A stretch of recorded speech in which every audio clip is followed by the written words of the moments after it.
¿Sí se está viendo bien? Sí, se ve muy bien.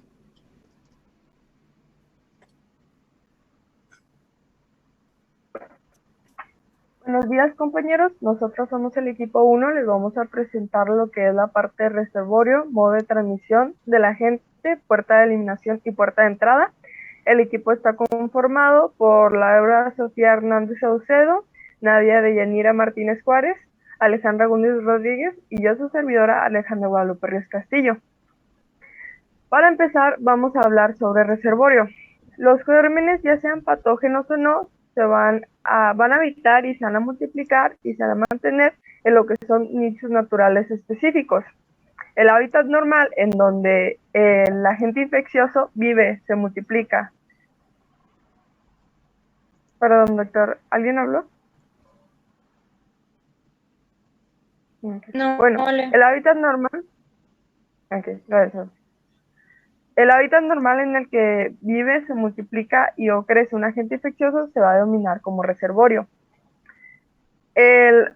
Los reservorios infecciosos, como ya dije, puede ser cualquier ser humano, animal, artrópodo, planta, suelo o materia inanimada, donde normalmente vaya y se multiplique este agente infeccioso y del cual depende totalmente para su supervivencia.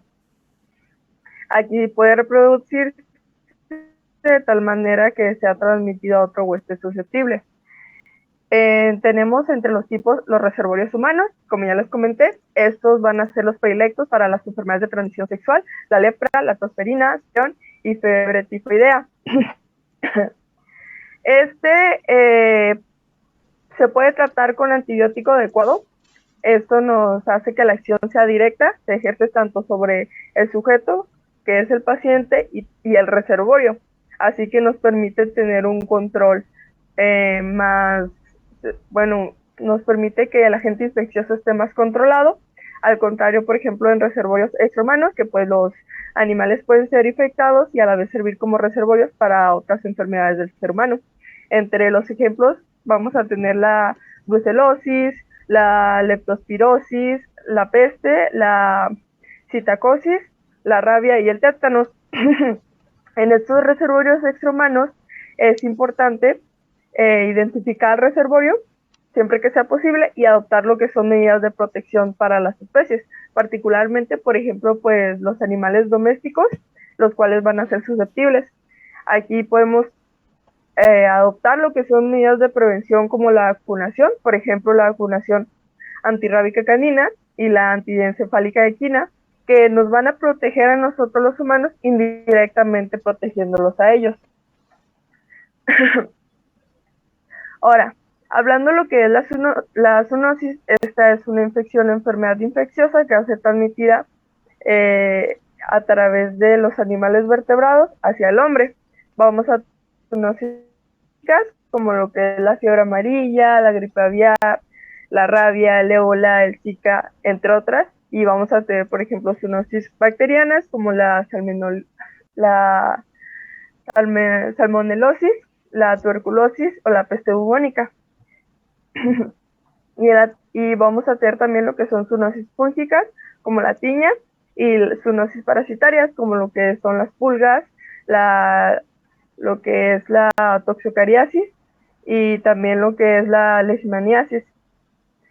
Les traje, por ejemplo, algunos, es que hay microorganismos los cuales van a adoptar formas, por ejemplo, esporuladas, que van a ser capaces de sobrevivir a distintas adversidades. Por ejemplo, tenemos el bacilo del Koch, que es la tuberculosis humana, el cual es capaz de resistir meses en el polvo de lo que es una habitación. También lo que es el bacilo carbonucoso, la espora del bacilo carbonucoso, y la del bacilo tetánico, los cuales pueden resistir por años en el suelo. Estos, aun cuando lo que es su reservorio fue un ser vivo, se adoptó lo que es un reservorio adicional, que es el suelo y otros sitios. Por lo tanto, el control, a diferencia de cuando solamente es el reservorio humano, es muy difícil. Incluso el libro nos mencionaba que es casi imposible tener un control sobre estos microorganismos, porque pueden a sobrevivir a distintas adversidades y mantenerse en lo que es un reservorio adicional por mucho tiempo, como ya vimos el de bacilo tetánico y bacilo carbuncosos, es por durante años pueden sobrevivir.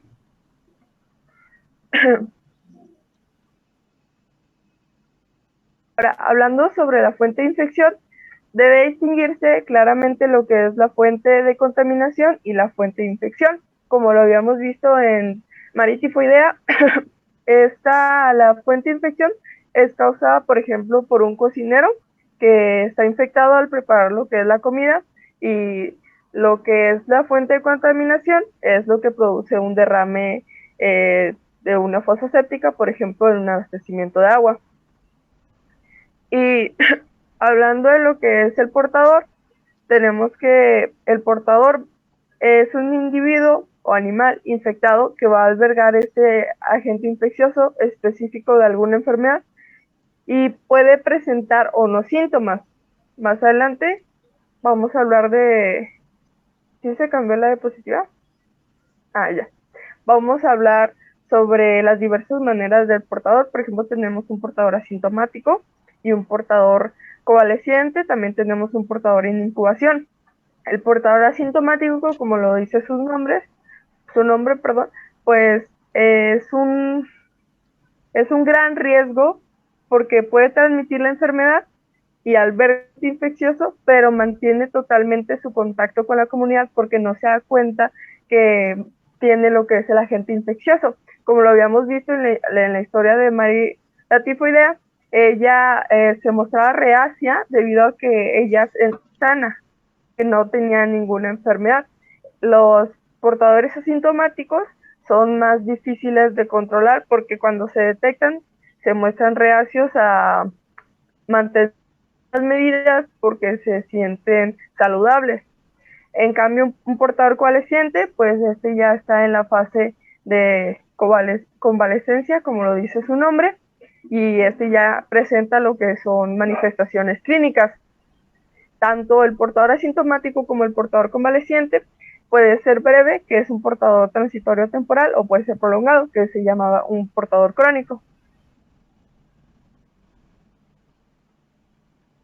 Bien, señorita, dígame por favor, ¿cuál es la diferencia entre reservorio y fuente? El reservorio es el lugar donde es el hogar del agente infeccioso, donde va a crecer y donde se va a multiplicar. Y una fuente de infección, pues es de donde surgió la infección. Por ejemplo, por ejemplo, por ejemplo, ahí en la persona que estaba cocinando, la persona infectada que estaba cocinando fue la fuente de infección. Y también era un reservorio. Entonces, no es Sí, lo mismo, pero es igual, como luego dicen, ¿verdad? No es lo mismo, pero es igual. O sea, los reservorios son donde se encuentra el agente patógeno, ¿verdad? Pero la fuente de infección es donde se origina la enfermedad, ¿sí? Entonces, un reservorio puede ser una fuente de infección, obvio. ¿Sí, verdad? sí, es lo que decían, por ejemplo, en los reservorios humanos, que eran tanto reservorio como fuente de infección. Son diferentes, pero en ocasiones puede ser lo mismo, ¿verdad? ¿De acuerdo? Ok, André, pues siga, por favor.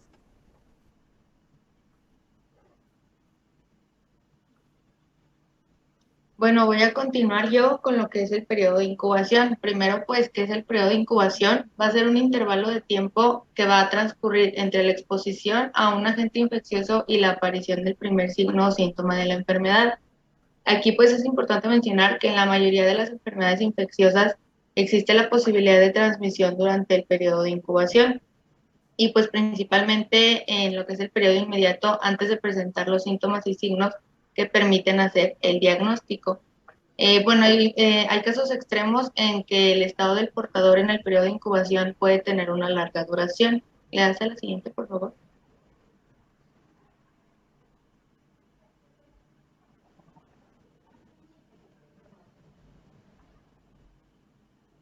Bueno, aquí les traje unos ejemplos. El primer ejemplo es en la hepatitis B, en el cual pues la sangre de la persona infectada puede considerarse como infectante hasta 3 meses antes del inicio de lo que es el signo de la ictericia. En el caso del SIDA, la persona infectada pues puede considerarse como infectante durante muchos años. Y pues en el caso de lo que es la rabia, el virus puede estar presente en la saliva de los perros hasta casi 5 días antes de presentar señales de enfermedad.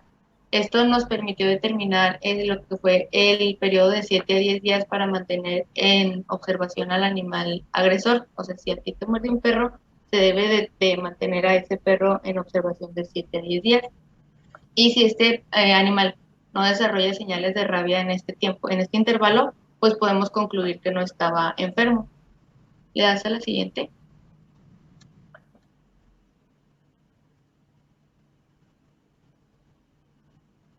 Bueno, aquí la transmisión de una enfermedad puede empezar antes de que se muestre evidente en la persona o pues en este caso el animal, como vimos en la rabia, pero también puede seguir por algún tiempo después de la recuperación clínica del paciente, del enfermo. Cuando el tratamiento no es adecuado, el periodo de transmisión puede sufrir, o sea, puede prolongarse, como ocurre en los casos de lo que es la salmonelosis, que son tratadas de manera inadecuada. Y pues el inicio del periodo de la transmisibilidad o infección marca el fin del periodo de la latencia, el periodo de latencia, perdón. Le hace lo siguiente.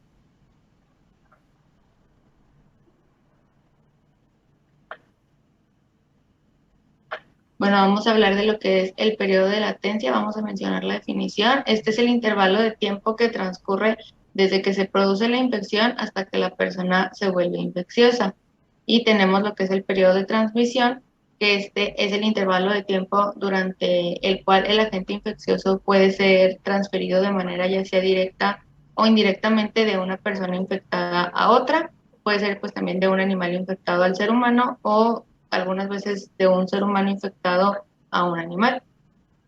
Le das a la siguiente.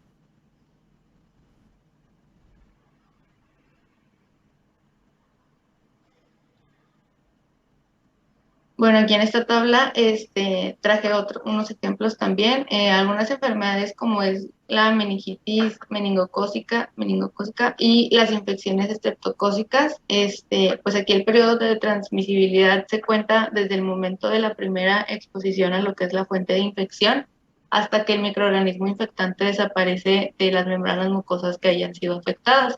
Esto quiere decir, pues desde antes de que aparezcan los síntomas prodrómicos hasta que se termina el estado de portador.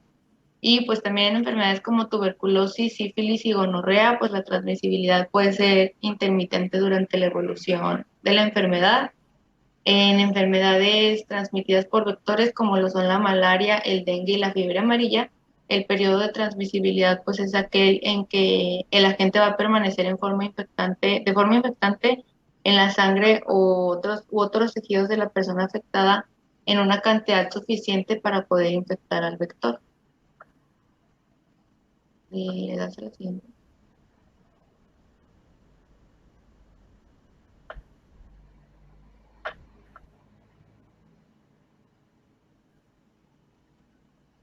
Bueno, vamos a seguir con el modo de transmisión de la gente.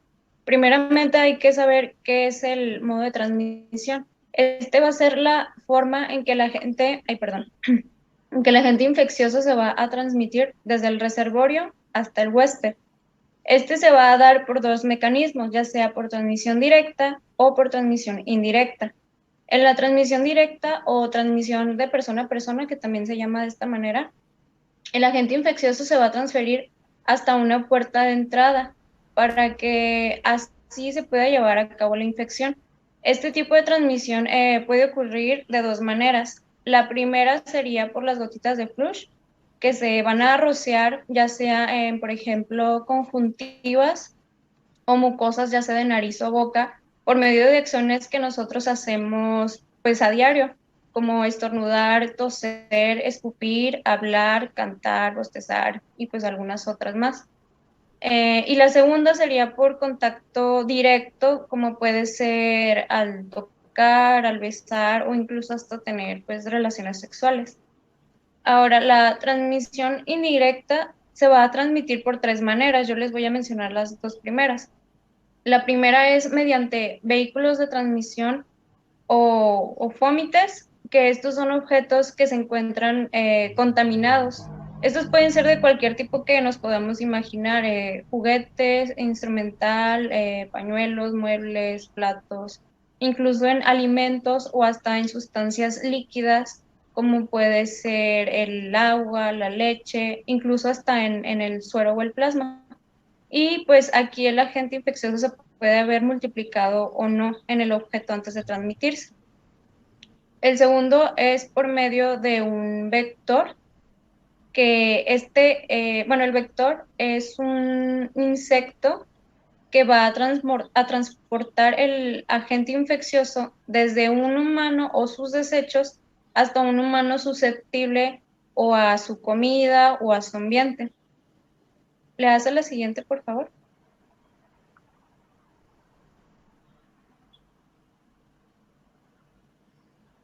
Ahora, este vector puede ser ya sea mecánico o biológico. El mecánico solo es el traslado del agente infeccioso, ya sea, por ejemplo, por medio de las patas o las trompas o la trompa de un insecto hasta un individuo. Pero este microorganismo no se va a multiplicar o propagar en el insecto. Y en el biológico, sí o sí tiene que multiplicarse o propagarse el agente en el insecto antes de que se transmita la forma infectante, ya sea al individuo o al humano. Aquí hay que agregar que el insecto solo se va a hacer infectante después de que el microorganismo pase por un periodo de incubación. Ahora, el agente infeccioso se puede transmitir de forma transovárica o vertical, que esto significa que pasará la infección a las siguientes generaciones, y también se puede hacer de forma transestadial, que es cuando el insecto pasa de una fase de su ciclo biológico a otro, como nosotros pasamos pues de ser niños a adolescentes, adultos y así. Otras formas de transmisión serían, por ejemplo, a través de la saliva del insecto, que esta se va a transmitir por una picadura. Y un ejemplo de esta sería la forma de transmisión del dengue. Otra forma es por regurgitación, como en el caso de la peste, o también por medio de la defecación del insecto en la piel del humano, en donde el agente va a entrar ya sea por medio de una herida o cuando la persona se rasca. Y un ejemplo pues sería la enfermedad de Chagas. Y esto sería todo de mi parte.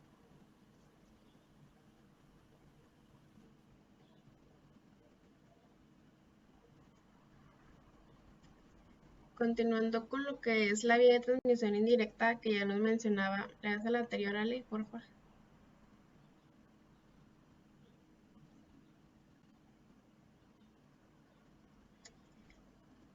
Como les decía, que continuando con la vía de transmisión indirecta que nos mencionaba mi compañera Sofía, pues tenemos que puede ser también a través del aire, o sea, es decir, que por la diseminación de aerosoles que pues van a ser transportados hacia la puerta de entrada apropiada. Más adelante les voy a hablar sobre la puerta de entrada. Ahora, generalmente esta vía que es a través del aire, es normalmente en lo que es el tracto respiratorio, es donde la podemos ver como que más ejemplificada. Ahora, los aerosoles microbianos van a ser suspensiones de partículas que van a contener microorganismos. Estos varían en su diámetro, pero normalmente los que son de un tamaño de unas 5 micras tienen la capacidad o la característica de que pueden llegar hasta los alvéolos del pulmón y pues permanecer ahí. Estos también pueden quedar suspendidas en lo que es el aire, y algunas de ellas pues mantienen lo que es su virulencia o su infectividad, pero algunos de estos suelen perderlas. Y en caso de que las partículas o los microorganismos pues tengan un tamaño muchísimo mayor, pues esto logra que el microorganismo pues se precipite. Entonces ya en lugar de ser una vía indirecta, una transmisión indirecta mediante el aire, pues ahora va a ser una transmisión directa, porque ya va a estar en contacto con lo que es el suelo al momento de precipitarse. Ahora, las principales partículas que tenemos son los núcleos goticulares, que estos son pequeños residuos de la evaporación de las gotículas de Fluke, que son emitidas por el huésped infectado. Y el otro tipo de partículas van a ser las de polvo, que estas son pequeñas partículas que tienen tamaños muy variables y pueden proceder del suelo. Estos normalmente se obtienen o son inorgánicos o provienen de esporas de los hongos, y pues van a ser desplazadas o separadas del suelo al momento en que existen vientos o bien porque existe alguna agitación mecánica en lo que es el suelo. También estas partículas de polvo pues pueden estar en lo que es la vestimenta, en la ropa de la cama o en los pisos contaminados. Ahora, se me pasaba a decirles que los núcleos goticulares, estos pueden formarse en lo que son laboratorios, en mataderos, en industrias, y se van a mantener suspendidas en el aire, a diferencia de el polvo que está como que más en una superficie. ¿Me puedes dar la siguiente, Ale, por favor?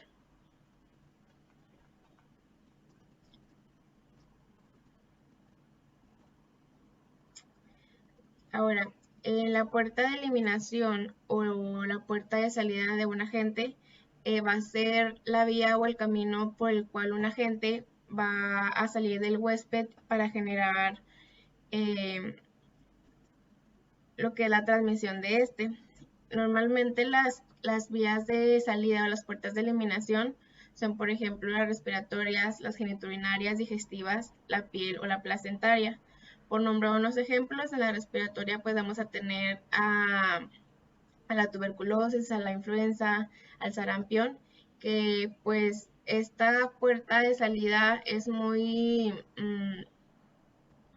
importante mencionar porque esta tiene una mayor difusión en comparación con las otras y es como que de las más difíciles de controlar entre ellas.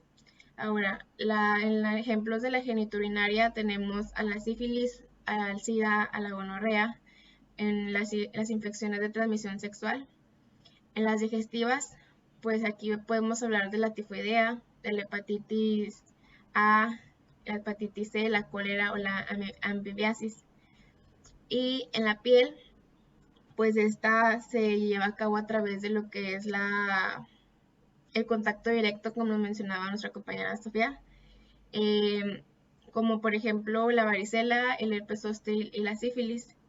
Y en lo que es la placentaria, pues en general se sabe que mediante la placenta pues suele ser una barrera que impide el paso de diversos microorganismos, pero existen enfermedades en las que esta barrera placentaria pues no es suficiente y va a permitir el paso de estos, como por ejemplo en la sífilis, la rubiola, el SIDA o la enfermedad de Chagas. Pasando a la puerta de entrada en el huésped, normalmente se dice que las puertas de entrada de un germen son básicamente las mismas que van a ser la puerta de salida del mismo. Pero pues esto no siempre se cumple y en ocasiones pues cambia lo que tanto la puerta de entrada como la puerta de salida. Por ejemplo, en las enfermedades que son por intoxicaciones alimentarias, aquí pues obviamente el estafilococo entra mediante la boca, mediante los alimentos, pero sale a través de una lesión que se encuentra abierta en la piel. Y pues en la puerta, donde la puerta de entrada es igual a la puerta de salida, pues tenemos las infecciones respiratorias, por ejemplo. Nadia, ¿le puedo hacer una pregunta? Sí. ¿Cuál es su lógica cuando me dice que la cólera se transmite por vía gastrointestinal?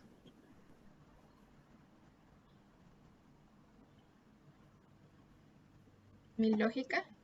Sí. Porque yo me quedé pensando, bueno, cuando una persona le dice palabras ofensivas a otra, pues entonces la otra, en vez de responder con el cerebro, responde con los intestinos y aparece la cólera.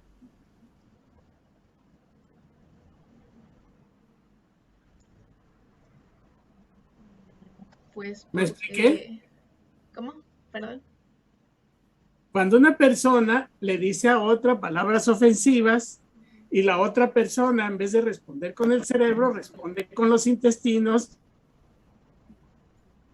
y le contesta. Eso sería la cólera, ¿no? Pues sí se le puede llamar así, así le nombran. Es que usted así lo dijo. Si usted está hablando de el cólera, pues Ya entonces entendí. sí, pero usted me dijo la cólera, dije yo, sí, pues a lo mejor también así ha de ser. Pues con la boca dice palabras ofensivas y el otro responde con los intestinos. Pues es gastrointestinal. Sí, es el cólera, perdón. Los nombres de las enfermedades. Sígale, por favor. Bueno, ya sería todo, doctor. Ok, muy bien.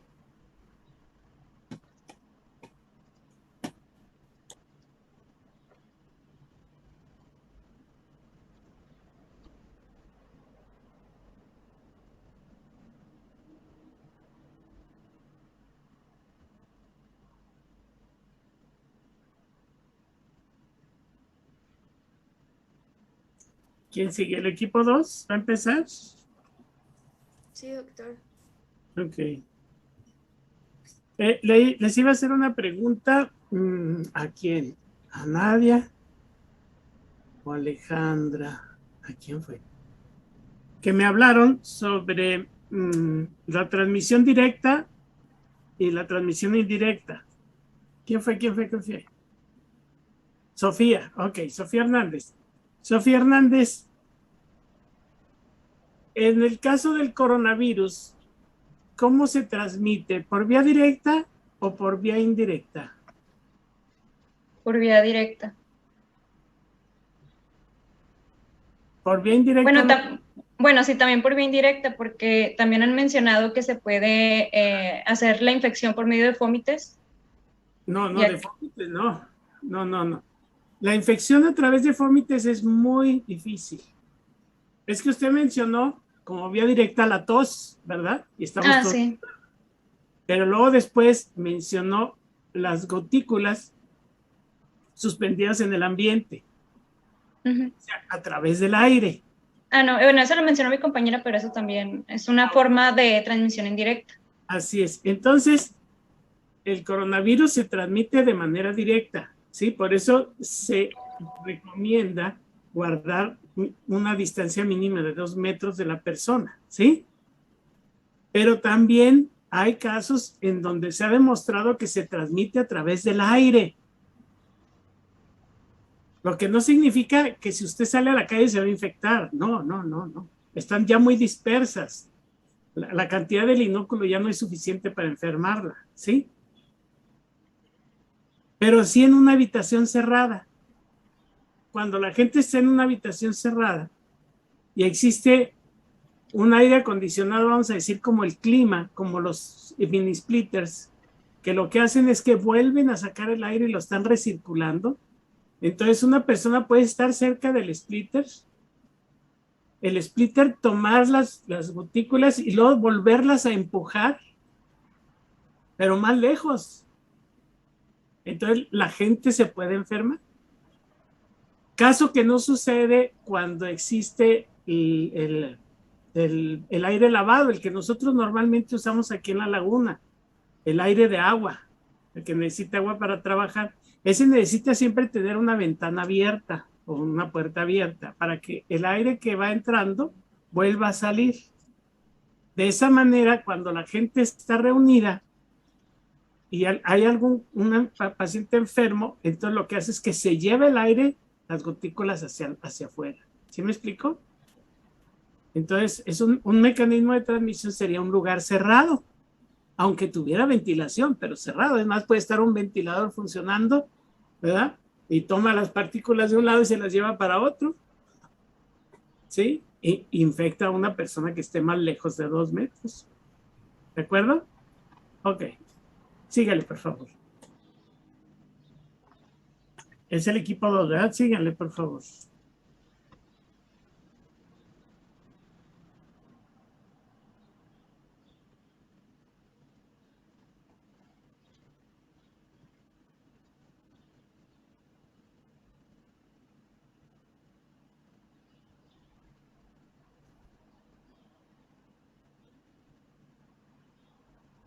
Bueno, nosotros somos el equipo 2 y pues vamos a continuar con lo que son los módulos de principios de epidemiología para el control de enfermedades con la unidad de salud y enfermedad en la población.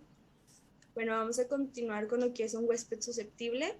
Se va a definir como huésped hospedero aquel individuo o animal vivo que en algunas circunstancias naturales va a permitir la subsistencia o el alojamiento de un agente infeccioso. Por ejemplo, pues para que un individuo pueda llegar a tener una enfermedad infecciosa así específica, va a ser necesario que confluyan tanto aspectos estructurales y funcionales de este mismo individuo. Vamos a tener los aspectos estructurales y funcionales. Primero vamos a tener la piel intacta y las membranas mucosas, que van a proveer al cuerpo de una cubierta impermeable a muchos parásitos vivos y agentes químicos. Lo que son las membranas mucosas van a ser mucho más fáciles de penetrar que la piel intacta en sí y en muchas ocasiones pueden servir de puerta de entrada a distintos patógenos. Después tenemos los reflejos, como lo es la tos y el estornudo, que van a brindar un esfuerzo para limpiar las vías respiratorias de sustancias dañinas. Tenemos también las secreciones mucosas, como es la saliva y las lágrimas, que van a servir van a tener una función limpiadora simple y en muchas ocasiones van a contener lo que son anticuerpos específicos para microbios patógenos. Después vamos a tener otros mecanismos de defensa, como son las secreciones gástricas, el peristaltismo y los anticuerpos inespecíficos. Cuando un germen llega a penetrar la cubierta protectora del cuerpo, se va a encontrar una variedad de mecanismos de defensa inmunológica, ya sea de tipo celular, lidiada por los linfocitos T y por macrófagos y otras células, o de tipo humoral, ya sea por los linfocitos B, mediada por linfocitos B o por los anticuerpos. La presencia inicial de estos anticuerpos generados ya sea por una infección natural anteriormente o por la vacunación nos va a ayudar a prevenir o a limitar lo que es la invasión del huésped y a eso se le conoce como memoria inmunológica. En el caso de algún deterioro inmunológico, como es en el caso del virus del SIDA o por el uso de alguna droga inmunosupresora o alguna enfermedad crónica, va a hacer que sea mucho más fácil que se multipliquen estas bacterias, ya sea como en el caso de la tuberculosis o en algunos agentes oportunistas como es la neumocistitis carini. Y otro ejemplo sería, pues, por ejemplo, la aparición de la bronconeumonía infecciosa en una etapa terminal en aquellos pacientes que tengan una enfermedad crónica no infecciosa. La edad también va a ser un factor muy importante, ya que pues, la ocurrencia y gravedad de las enfermedades va a variar según la edad del huésped. Por ejemplo, tenemos que las enfermedades eruptivas de la infancia van a ser ejemplos de cómo la edad va a influir en la ocurrencia de las enfermedades contagiosas. Aquí lo que es la infección y consecuentemente la aparición de la enfermedad va a atacar más a los niños pequeños, ya que van a tener una alta susceptibilidad, ya que pues no van a tener una memoria inmunológica todavía y van a tener un alto grado de exposición.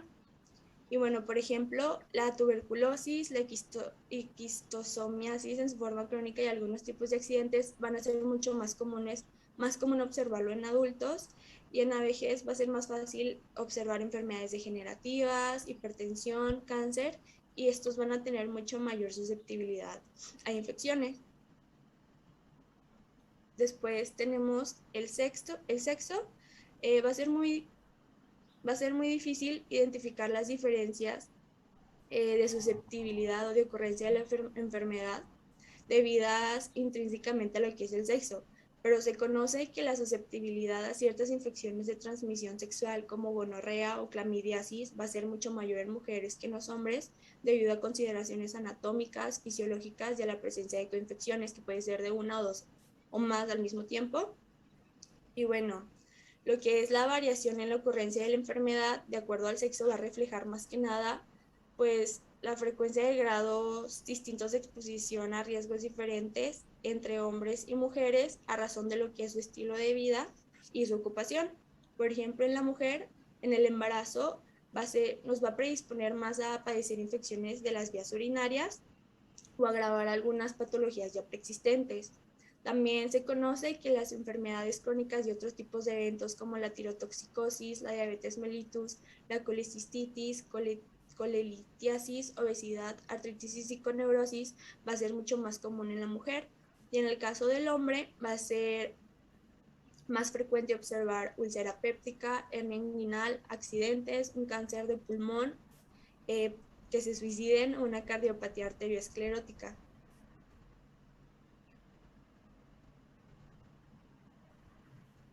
Continuando, tenemos el grupo étnico y el grupo familiar.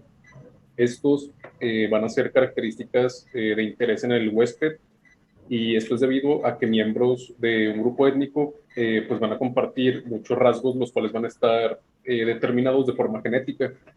Dentro de ellos pues tenemos características físicas, así como también susceptibilidad o resistencia hacia agentes específicos de la enfermedad. Sin embargo, pues es difícil demostrar que las diferencias en la incidencia de enfermedad son genéticamente determinadas. Y esto es debido a que se deben de tomar en cuenta el efecto de todos los factores, tanto ambientales como socioeconómicos, que estén asociados. ¿Me pasas la siguiente, por favor?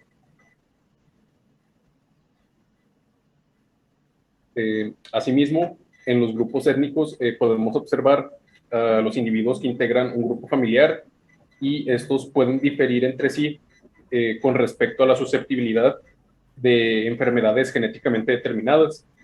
Partiendo de esto, pues se aceptó que los factores hereditarios pueden contribuir a la incidencia de la enfermedad, pero a la par debemos de reconocer las múltiples influencias, tanto sociales como ambientales, que están afectando a la familia como un grupo en sí. Y también se debe de tomar en cuenta factores como el nivel socioeconómico, la dieta, el nivel educativo, el grado de cohesión y la exposición a ciertos agentes infecciosos. ¿Me pasas la siguiente, por favor? También tenemos el componente cultural, y pues estos van a ser determinados por los grupos étnicos, y pues principalmente la función de ellos es que van a moldear y van a determinar estilos de vida, y pues también van a formar percepciones específicas de la realidad, y pues todo esto va a influir de forma directa en sus conductas frente al riesgo y en su potencial exposición hacia factores que son causales de la enfermedad. Le das a la siguiente, por favor. Y por último, tenemos el estado nutricional, del cual podemos observar desde dos extremos, que es la desnutrición y la obesidad. Hablando de la primera, pues esta puede provocar un deterioro de la respuesta inmune, y como consecuencia va a haber un aumento de la susceptibilidad a enfermedades bacterianas, y asimismo también se aumenta la probabilidad de que las enfermedades se presenten en su forma más grave, y con ello también va a aumentar el riesgo de que se presenten complicaciones, secuelas, o que también haya alguna discapacidad permanente. Y por último, en el caso de la obesidad, pues esta es considerada como un factor predisponente a enfermedades crónicas, tales como la hipertensión arterial, enfermedades cardiovasculares, diabetes, y pues también está relacionada con la reducción de la esperanza de vida. Y esto sería todo de mi parte. Bueno, sigo yo. ¿Se me escucha? Sí. Bueno, vamos a continuar con la susceptibilidad y resistencia. Tenemos que en cuanto en el ámbito de enfermedades transmisibles, las consecuencias debido a una interacción constante entre el huésped y el agente, pues nos van a dar una gran variabilidad en estas consecuencias. Entonces, ya sumado a todo lo que ya hemos mencionado aquí, pues tenemos que mencionar dos puntos importantes que van a ser los que le dan la variabilidad a estas consecuencias, que son la susceptibilidad y la resistencia. Tenemos que por susceptible es cualquier persona o animal que no posee suficiente resistencia contra un agente patógeno determinado, que pues le va a proteger contra la enfermedad si llegase a estar en contacto con este. A esta suficiente resistencia o a la resistencia, pues lo conocemos como el conjunto de mecanismos corporales que van a servir de defensa contra la invasión o multiplicación de los agentes infecciosos, así como contra los efectos nocivos que puedan ser producidos por los productos tóxicos de estos. La siguiente, por favor. Bueno, en cuanto a la susceptibilidad del huésped, tenemos que principalmente va a depender de los factores genéticos, de los factores generales de resistencia a las enfermedades y de las condiciones de inmunidad específica en cuanto a enfermedades particulares, por así decirlo. La siguiente, por favor. Bueno, en cuanto a lo más importante, pues sería lo de los factores genéticos, pues esta se va a denominar o es denominada como inmunidad genética, la cual le va a brindar un tipo de memoria celular que pues va a ser heredada por las generaciones, lo cual pues va principalmente a facilitar la producción de anticuerpos ante determinadas enfermedades. En cuanto a los humanos que sean carentes de ese tipo de experiencia o que no cuenten con la memoria celular, pues no van a contar con la reacción específica, lo cual los va a poner en un papel en el que son más susceptibles ante la enfermedad. La siguiente, por favor. Bueno, en cuanto al concepto de inmunidad, tenemos que la persona inmune es aquella que ya posee anticuerpos específicos o también denominada como inmunidad celular, la cual pues va a estar principalmente dada o va a ser dada por una infección o inmunización que ya se dio previamente o con anterioridad. Y pues como resultado de esto, pues vamos a tener una respuesta eficaz ante la enfermedad, debido a una producción de anticuerpos suficiente. La siguiente.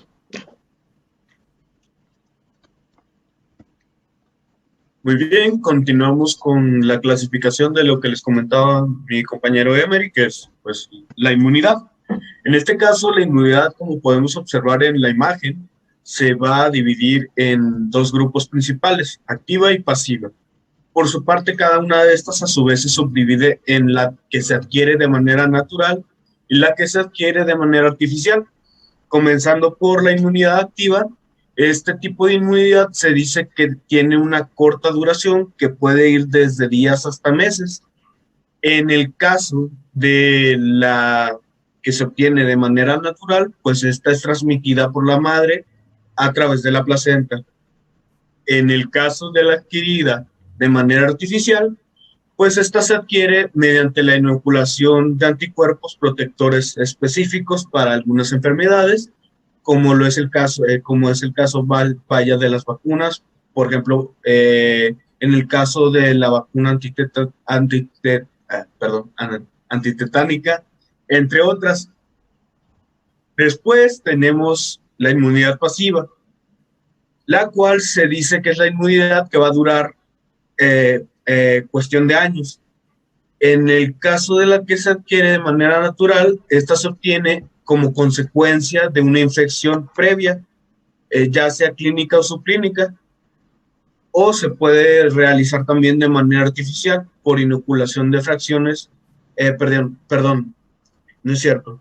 Esto únicamente es mediante una infección anterior y esta puede ser clínica o subclínica. En el caso de la que se adquiere de manera artificial, ahí sí estaríamos hablando de una inoculación artificial utilizando pues un agente muerto, un agente atenuado o un agente recombinado mediante ingeniería genética. Oye, no nos hagas bolas,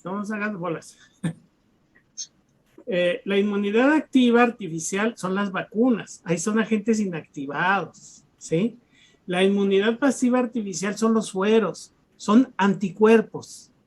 Anticuerpos, vamos a decir, cultivados en otros seres humanos o en animales, ¿sí? Entonces, son diferentes. Porque la inmunidad activa a la que tú te refieres de inocular completamente un virus, por ejemplo, pero inactivado, ¿verdad? Esa sí te da una protección de por vida.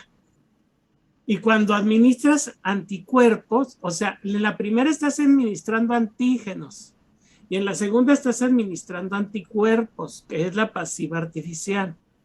Cuando administras anticuerpos, como no son tus anticuerpos, Entonces, lo que obtienes es una inmunidad inmediata, pero temporal. ¿Sí me explico? Y en las vacunas obtienes una inmunidad un poquito tardadita, pero para toda la vida. No sé si te fijaste ahora que te vacunaron para el coronavirus, ¿no? Pues primero te dijeron, bueno, tiene que esperarse tanto tiempo, le aplicamos la segunda y luego tiene que esperarse 15 días. Y en esos 15 días ya estás completamente vacunado. Ok, ¿qué hubiera pasado si tú estás con un padecimiento grave en un hospital y tienen a la mano anticuerpos? ¿Sí? Aquí estuvimos aplicando los anticuerpos monoclonales, ¿sí? Los anticuerpos monoclonales lo que hacen es una inmunidad inmediata en ese momento. ¡Fum! ¿Sí me explico? Entonces es muy efectiva la aplicación de anticuerpos, pero esta es la pasiva artificial. Ahora sí le entendiste. La primera, acuérdate, la primera, la artificial es el antígeno, ¿sí? O sea, la bacteria, el virus, lo que sea que se va a aplicar, obviamente atenuado o desactivado, ¿sí? Y la pasiva, que es la artificial, son los anticuerpos, o sea, lo que genera la reacción antígeno-anticuerpo, el anticuerpo. ¿Sí, verdad? André, pues, síguele, pues. Sí. Disculpa. ¿Me puedes pasar la siguiente, por favor? Ahora vamos a hablar un poquito de los individuos susceptibles, y es que la proporción de estos en una comunidad va a variar según, pues, las condiciones de vida de las personas en esta comunidad y la salud general de la misma, así como, pues, el tipo de enfermedad que se esté presentando. Ante esta situación hay que destacar también que un individuo como tal no se puede desintegrar del colectivo, o sea, de la comunidad, por lo cual los fenómenos de resistencia y de susceptibilidad se tomarán, cuando haya presencia de estos, pues se tomarán como parte de toda la comunidad en conjunto y no como individual de cada individuo. Por otro lado, la proporción de los susceptibles en una población, pues es un factor que se considera determinante de la incidencia de la infección y de la enfermedad, sobre todo en los casos en los que la transmisión es mediante el método de persona a persona. Pásame la siguiente, por favor. Ahora bien, vamos a hablar de inmunidad en masa, que básicamente inmunidad en masa es el concepto para personas, o sea, el que se aplica en personas, es lo que conocemos también como inmunidad en rebaño, pero pues eso es para animales. En este caso, pues es una propiedad que indica que si la proporción de la población inmune es lo suficientemente alta, el agente tiene menor probabilidad de diseminarse.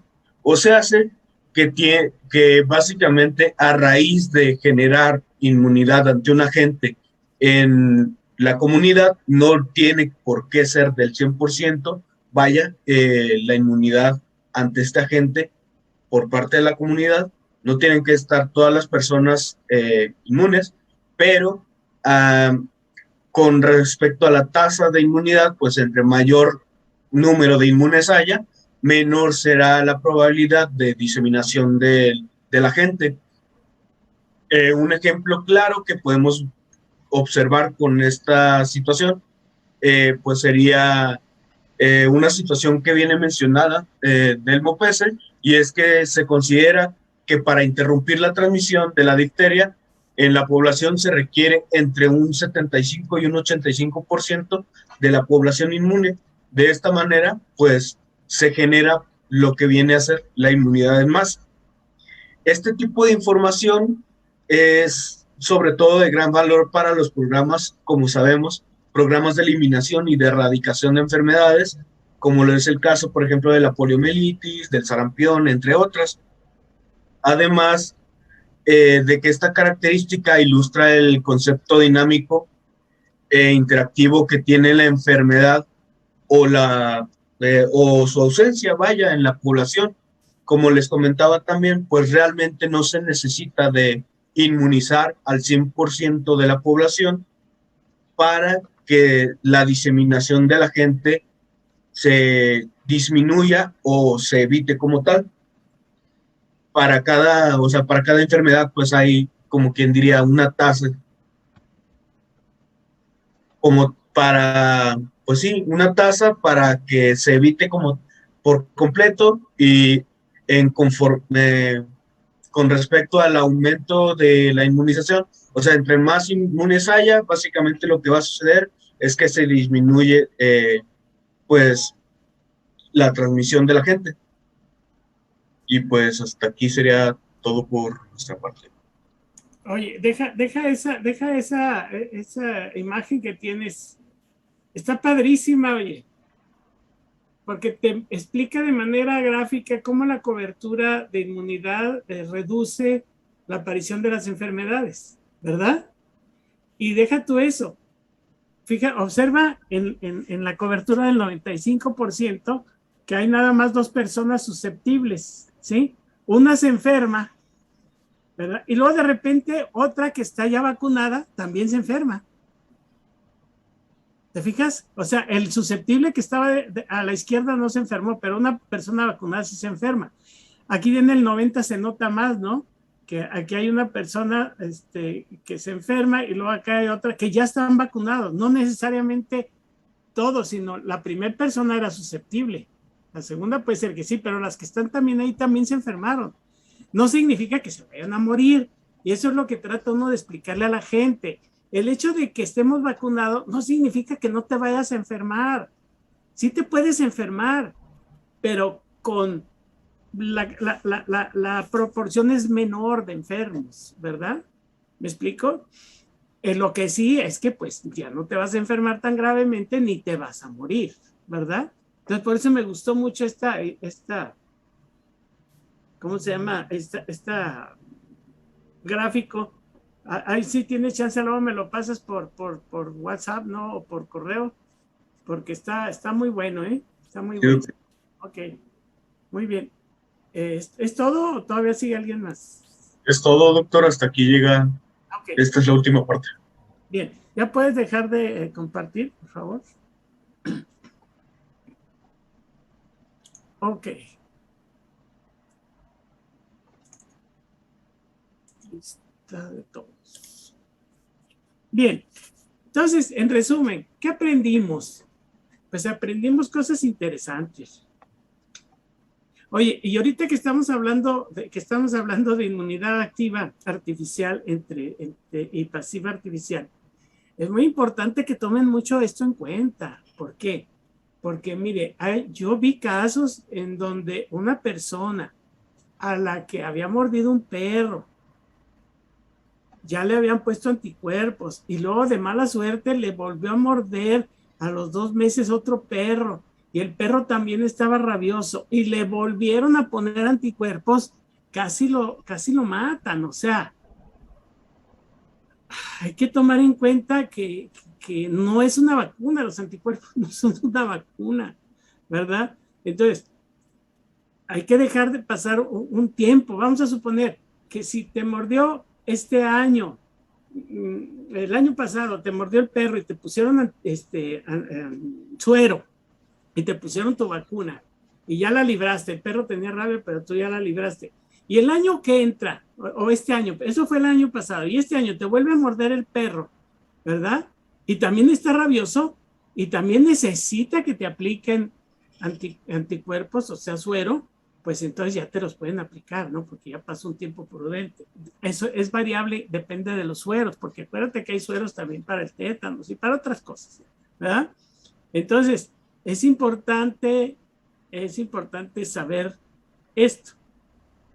Y luego, claro, tampoco le vas a aplicar un suero a cualquier persona que le mordió un perro y el perro se murió de rabia, ¿no? Hay cánones, hay normas que te dicen cuándo se considera grave una mordida de perro, y eso lo van ustedes a ir aprendiendo conforme van pasando sus clases, ¿verdad? Porque yo les decía, bueno, no es lo mismo que a ti como adulto te muerda un perro a que a un niño lo muerda un perro, ¿verdad? El niño tiene más riesgo de morir. Sí, está bien, ¿Por ¿no? qué? Pues porque normalmente el perro muerde en la ¿Ya cara a pasó, los mi abuelo? niños porque está a su altura. Y a ti te muerde pues, en una Ok. pierna, en un pie, ¿verdad? Y como el virus es neurotropo, pues de aquí a que llegue al cerebro, pues va a tardar. Y con la pura vacuna vas a tener, o sea, la vacuna va a tardar tiempo en hacer efecto, pero pues vas a tener. Pero si a una persona, a un niño lo muerde en la cara, pues el niño se va a morir aunque lo vacunen, ¿verdad? Entonces, precisamente para eso existen los sueros, para inmediatamente tener la protección. Muy bien, entonces aprendimos que es difícil enfermarse. La verdad es difícil que una persona se enferme, no es fácil. Si fuera fácil, pues todos estaríamos muertos rápidamente, pues hay patógenos por todos lados, ¿no? ¿Verdad? Entonces, y varía mucho, ¿no? Desde un principio se dijo, la gente que se enferma, pues no es por casualidad, ¿sí? Siempre hay un motivo.